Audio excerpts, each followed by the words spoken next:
नमस्कार साथियों, UPSC master में आपका स्वागत है। मित्रों, यूरोप में सदियों तक यहूदियों को भेदभाव झेलना पड़ा। आज इसी भेदभाव को झेल रहे हैं इज़राइल में मुस्लिम और ईसाई। आज इन्हें भी इज़राइल में राजनीतिक और आर्थिक लाभों से वंचित किया जा रहा है। भारत के पड़ोसी देश पाकिस्तान और बांग्लादेश में भी यही स्थिति विद्यमान है। यहाँ भी धार्मिक अल्पसंख्यकों को विभिन्न अधिकारों से वंचित किया जा रहा है। इस वंचन का मुख्य आधार है रिलीजन, और इसी रिलीजन से संबंधित भारतीय राजनीति के दो प्रमुख चर्चित बिंदु हैं, धर्मनिरपेक्षता और पंथनिरपेक्षता। इस वीडियो में हम हर लिहाज से चर्चा करेंगे धर्मनिरपेक्षता की और जानेंगे हर लिहाज से कि यह पंथनिरपेक्षता से किस प्रकार भिन्न है। मेरा नाम है मनोज तोसियान और आप मुझे फॉलो कर सकते हैं फेसबुक, इंस्टाग्राम और ट्विटर पर भी, जिनके लिंक डिस्क्रिप्शन बॉक्स में दिए हुए हैं। इस वीडियो में हम ब्रीफली डिस्कस करेंगे धर्मनिरपेक्षता क्या है, क्या भारत धर्मनिरपेक्ष हो सकता है, पंथ और पंथनिरपेक्षता में क्या अंतर है, पंथ या रिलीजन के आधार पर स्टेट को कितने भागों में विभाजित किया जाता है, और इसमें भी जो सेकुलर स्टेट है उसकी अवधारणा क्या है, और सेकुलर स्टेट की अवधारणा में भारत की और पश्चिमी विश्व की अवधारणा में क्या अंतर है। साथ ही साथ हम चर्चा करेंगे कि भारत में पंथ निरपेक्षता के सामने क्या क्या चुनौतियां विद्यमान हैं। चलिए शुरू करते हैं। धर्म और रिलीजन में एक मूलभूत अंतर है। जहां धर्म भारतीय मूल की अवधारणा है, वहीं रिलीजन एक पश्चिमी मूल की अवधारणा है। भारतीय संस्कृति में धर्म की जड़ें प्राचीन काल से ही विद्यमान नहीं हैं। वैदिक काल में राजा पर धर्म का अंकुश होता था। मौर्य काल में भी उल्लेख मिलता है कि राजा पर धर्म का अंकुश लगाया जाता था, और अशोक अपने धर्म के प्रचार के कारण ही महान कहलाया है। इसकी प्रारंभिक परिभाषा देखने को मिलती है मनुस्मृति में, जहाँ यह कहा गया है कि धृति क्षमा दमोस्तेयम शोचमिंद्रिय निग्रह धीर विद्या सत्यम क्रोधा दक्षम धर्म लक्षणम। अर्थात धृति मतलब धैर्य, क्षमा अर्थात अपना अपकार करने वाले का भी उपकार करना, दम अर्थात हमेशा संयम से धर्म में लगे रहना, अस्ते अर्थात चोरी न करना, सोच अर्थात भीतर और बाहर की पवित्रता, इंद्रिय निग्रह अर्थात इंद्रियों को हमेशा धर्माचरण में लगाना, धी अर्थात सत्कर्मों से बुद्धि बढ़ाना, विधा अर्थात वास्तविक ज्ञान लेना, सत्यम अर्थात हमेशा सत्य का आचरण करना, और अक्रोध अर्थात हमेशा शांत बने रहना। मनुस्मृति में कहा गया है कि यही 10 लक्षण जो हैं वो धर्म की अभिव्यक्ति करते हैं। इसी प्रकार का उदाहरण देखने को मिलता है याज्ञवल्क्य स्मृति में, और इसी प्रकार के उदाहरण देखने को मिलते हैं गीता, महाभारत और रामायण में। अर्थात धर्म शाश्वत मूल्य हैं, और मनुष्य यदि इन गुणों से विरत हो जाता है तो इसी प्रकार के मनुष्य को कहा जाता है कि वह धर्मनिरपेक्ष हो गया, और यदि इन गुणों से विरत हो गया तो वह मनुष्य जो है मनुष्य शरीर में एक पशु के समान होगा। अर्थात इस आधार पर कहा जा सकता है कि भारत और यहाँ तक भी कोई अन्य राष्ट्र भी धर्मनिरपेक्ष नहीं हो सकता। परंतु अंग्रेजी टोपी पहनी है, वो रिलीजन की अवधारणा को सीधे धर्म से जोड़ लिया गया है, और भारत में जो है ये कहा जाता है कि भारत एक धर्मनिरपेक्ष राष्ट्र है, जबकि भारतीय संविधान में कहीं भी धर्मनिरपेक्ष शब्द का उल्लेख नहीं किया गया है। वहाँ पंथ निरपेक्ष शब्द का उल्लेख किया गया है कि पंथ क्या है। जहाँ धर्म एक जीवन जीने की पद्धति है, वहीं पंथ जो है ईश्वर प्राप्ति के लिए अपनाई गई एक पूजा पद्धति है, जिसमें 4 विशेषताएं समाई हुई होती हैं। पहली विशेषता होती है कि पंथ का एक प्रवर्तक होता है, और उस प्रवर्तक द्वारा एक पुस्तक का सृजन किया जाता है, और उसकी एक निश्चित पूजा पद्धति होती है, और उनका एक अंतिम गंतव्य स्थान होता है। जैसे आप देख लीजिए, ईसाई धर्म प्रवर्तक हैं ईसा मसीह, पुस्तक का सृजन किया है बाइबल, निश्चित पूजा पद्धति भी है, चर्च में जाना, मोमबत्ती लगाना, अंतिम स्थान भी है, बेथलेहम है या अन्य स्थान है, चर्च है। वहाँ जाते हैं। इसी प्रकार देखिए, इस्लाम धर्म प्रवर्तक है मोहम्मद साहब, पुस्तक है कुरान, निश्चित पूजा पद्धति है नमाज, और अंतिम स्थान भी है मक्का मदीना की यात्रा करते हैं। इसी प्रकार के उदाहरण देखिए, पारसी हैं, जैन हैं, सिख हैं, बौद्ध हैं। ये तो हुए पंथ, जबकि हिंदू पंथ नहीं है। हिंदू एक धर्म है, जीवन पद्धति है।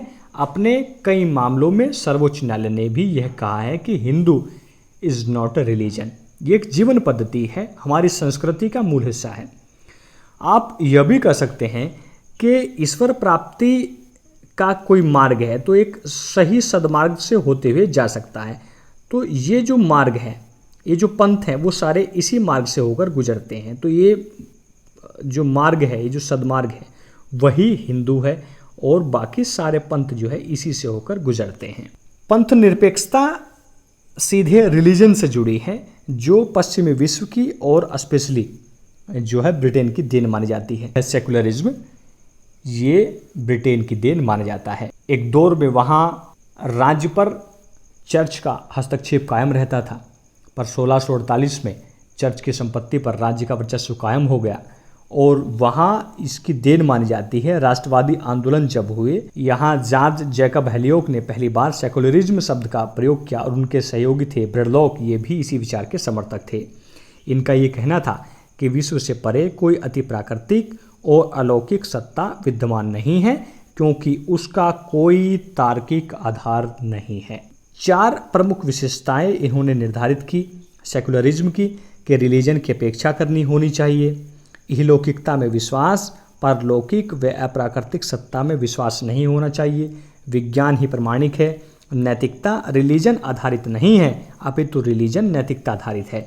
चूँकि राज्य का दायित्व मनुष्य का विकास है, जो राज्य के सेकुलरिज्म होने से ही संभव है, या राज्य के पंथ निरपेक्ष स्वरूप में ही संभव है, इसलिए राज्य को पंथ निरपेक्ष ही होना चाहिए। इसी रिलीजन के आधार पर राज्य को 4 भागों में बांटा जा सकता है। सबसे पहले राज्य हैं धर्मतंत्र या थियोक्रेसी। ये अपनी श्रेणीबद्धता, उत्पीड़न और दूसरे धार्मिक समूहों के सदस्यों को धार्मिक स्वतंत्रता न देने के लिए कुख्यात रहे हैं, जैसे पोप की सत्ता, तालिबानी सत्ता। ये वे राज्य हैं जहां राजनीतिक व्यवस्था का संचालन धर्म के अधीन होता है, जैसे वर्तमान समय में आप देख लीजिए वेटिकन सिटी इसका उदाहरण है, और तिब्बत भी इसी प्रकार का उदाहरण है। दूसरे जो होते हैं वो होते हैं धर्म प्रभावित राज्य या रिलीजियस स्टेट या पंथ प्रभावित राज्य, आप इनको कह लीजिए। ये वे राज्य हैं जहाँ की राज्य व्यवस्था में धर्म का तो शासन नहीं होता, परंतु उस राज्य में जो कानून विद्यमान है, किसी विशेष धर्म के अनुयायियों को विशेष अधिकार व सुविधाएं प्रदान की जाती हैं। जैसे आप देख लीजिए पाकिस्तान, यहाँ का धर्म इस्लाम, यहाँ इस्लाम से तो शासन नहीं होता, परंतु यहाँ की कानून व्यवस्था पर इस्लाम का प्रभाव है। इसी प्रकार का आप देख सकते हैं ईरान, और इसी प्रकार का आप उदाहरण देख सकते हैं इराक और इज़राइल। वहाँ यहूदी धर्म को जो है, यहूदी धर्म का राज्य पर पूरा प्रभाव है। और एक प्रकार के राज्य होते हैं धर्म विरोधी या पंथ विरोधी राज्य, एंटी रिलीजियस स्टेट। ये ऐसे राज्य होते हैं कि जो धर्म का विरोध करते हैं।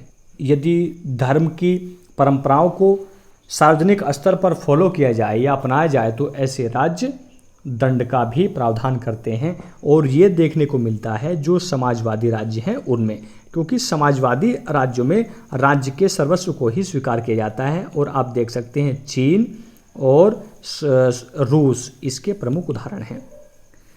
एक होते हैं सेकुलर स्टेट या पंथ निरपेक्ष राज्य, जो राज्य सत्ता को धर्मतांत्रिक होने से इनकार करता है या धर्म के साथ किसी भी तरह का गठजोड़ नहीं रखता या उस गठजोड़ से परहेज रखता है। इसी प्रकार के राज्य कहलाते हैं सेकुलर स्टेट। और इनमें आप देख सकते हैं यूएसए, फ्रांस और इंडिया जो है इसके प्रमुख उदाहरण हैं। परंतु इंडिया और अन्य देशों में भी जो है अंतर देखने को मिलता है। और इसी सेकुलरिज्म को जो है कुछ सिद्धांतों के आधार पर 2 भागों में बांटा जा सकता है। एक प्रकार का देखने को मिलता है कि जो सेकुलरिज्म है वो पॉजिटिव सेंस में है, अर्थात सकारात्मक धर्मनिरपेक्षता है, और एक सेकुलरिज्म को जो है नेगेटिव सेंस में अपनाया गया है। जहां भारत में सेकुलरिज्म को एक पॉजिटिव सेंस में अपनाया गया है, वहीं पश्चिमी विश्व में सेकुलरिज्म को नेगेटिव सेंस में स्वीकार किया गया है। चलिए इनको एक के बाद एक करके देख लेते हैं। जो आज विश्व में प्रचलित अवधारणा है सेकुलरिज्म, और जो आज विश्व के विभिन्न देश इसको अपना रहे हैं, ये वास्तव में देन मानी जाती है एक अमेरिकी राष्ट्रपति रहे हैं थॉमस जेफरसन।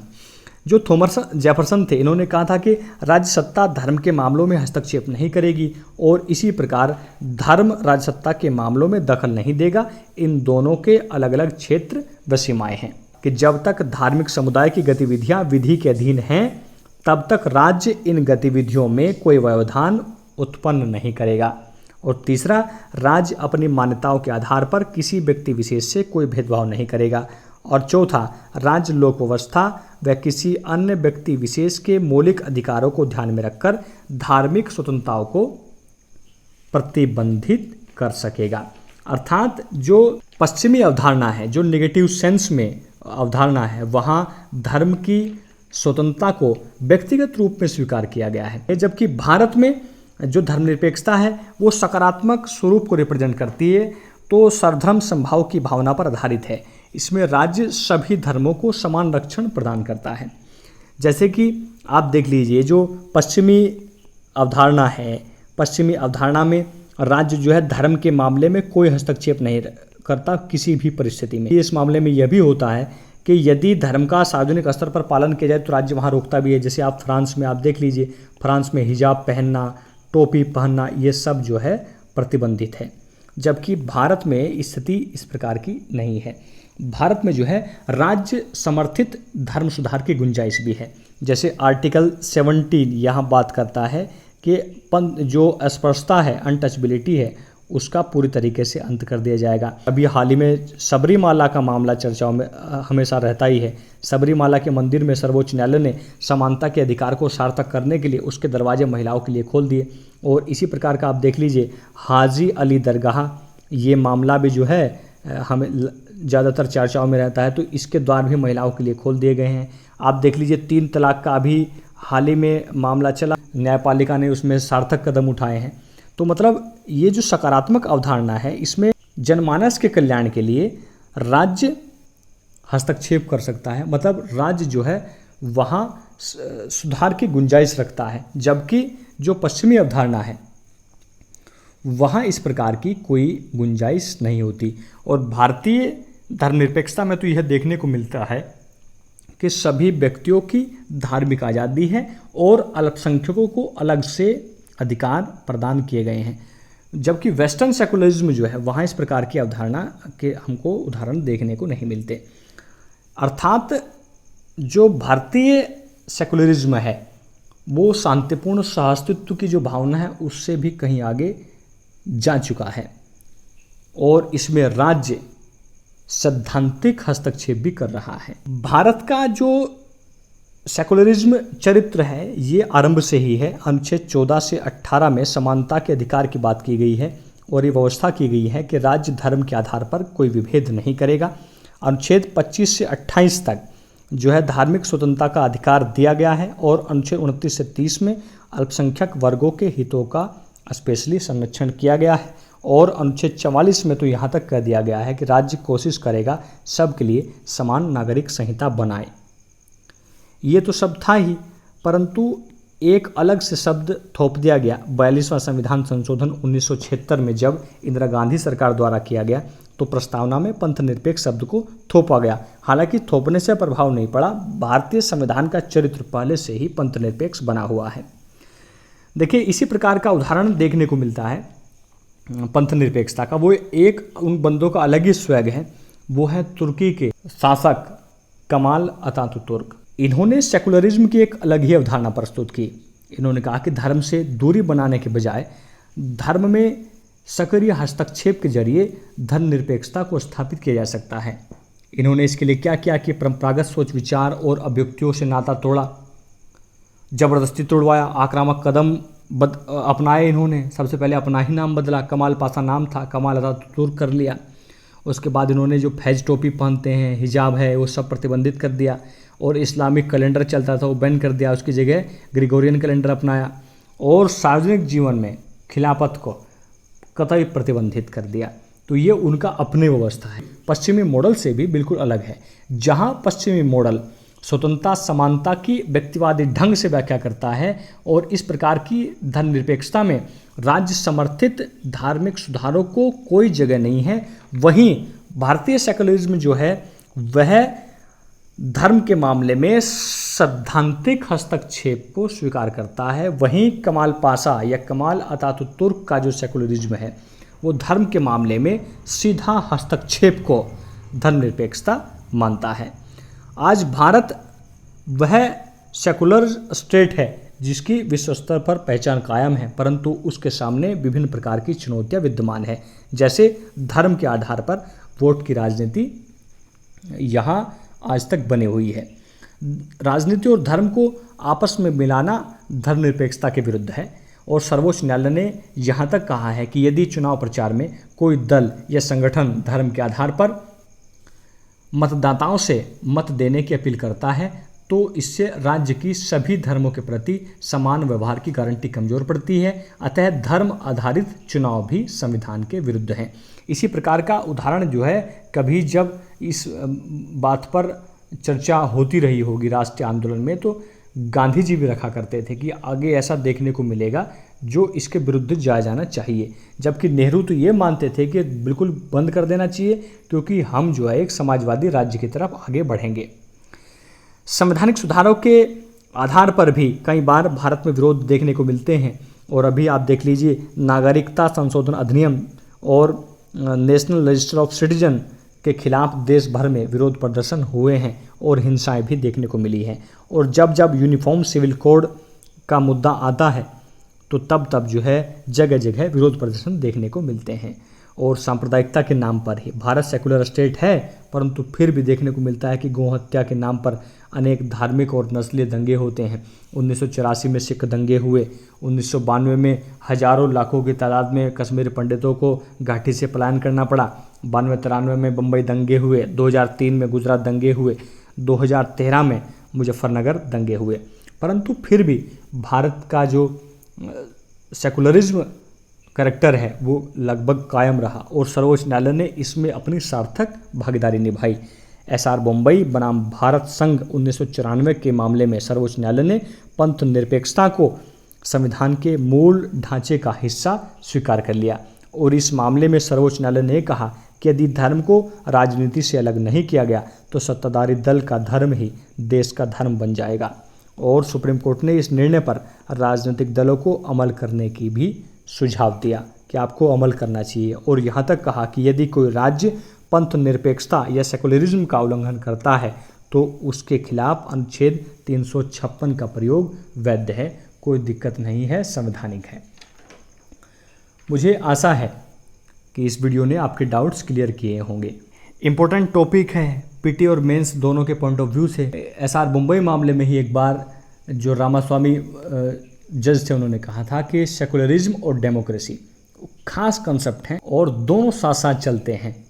इसकी महत्ता को आप देख भी सकते हैं, भारतीय राजनीति में सबसे ज़्यादा चर्चित रहा है। मुझे आशा है कि आपके जो डाउट्स हैं धर्मनिरपेक्षता के और सेकुलरिज्म या पंथ निरपेक्षता के वो बिल्कुल क्लियर हो गए होंगे। मेंस में इस रिलेटेड कुछ क्वेश्चन पूछे गए हैं। सबसे पहला प्रश्न है, धर्मनिरपेक्षता के नाम पर हमारी सांस्कृतिक प्रथाओं के सामने क्या क्या चुनौतियां हैं। बिल्कुल आसान सा क्वेश्चन है, आप हल कर सकते हैं। दूसरा, धर्मनिरपेक्षता को भारत के संविधान की उपागम मतलब पॉइंट ऑफ व्यू से फ्रांस क्या सीख सकता है। बिल्कुल आसान है। दोनों का जो मतलब कंसेप्ट है उसमें डिफरेंस बताना है, बिल्कुल आसान है। और तीसरा तो बिल्कुल सिंपल ही है, भारत की धर्मनिरपेक्षता की अवधारणा पश्चिम से किस प्रकार भिन्न है। आप जो है इनका उत्तर लिख लीजिए और टेलीग्राम चैनल पर सेंड कर दीजिए, उसको चेक करेंगे, आपको गलतियाँ बता देंगे। इस संबंध में आपके जो भी प्रश्न हैं उनको कमेंट सेक्शन में ज़रूर लिखिए। Thanks for watching. जय हिंद, जय भारत, महाशक्ति भारत।